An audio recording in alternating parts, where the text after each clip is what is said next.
Welcome to Sweet Life Beat Life. We hope this video helps. In this video, I will show how to replace Toyota Corolla wiper blades. First, gather your new wiper blades, a small flathead screwdriver, and a clean cloth. Make sure your vehicle is parked safely with the ignition off. It's a good idea to measure your existing blades to confirm you have the correct replacement sizes before you begin.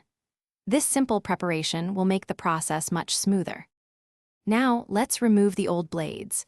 Gently lift the wiper arm away from the windshield until it locks into an upright position. Be careful not to let it snap back. Next, find the small tab or button on the wiper blade connector.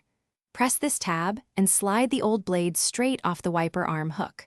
Once removed, carefully lower the wiper arm back to the windshield to prevent damage. Installing the new blades is straightforward. Take your new wiper blade and slide it onto the wiper arm hook. You should hear a click, indicating it's securely attached.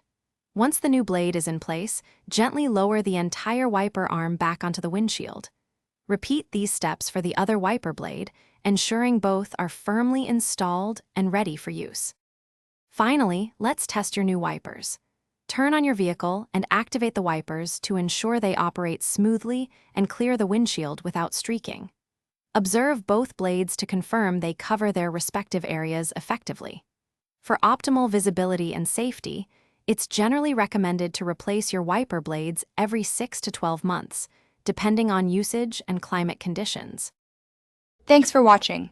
Consider subscribing if we helped you.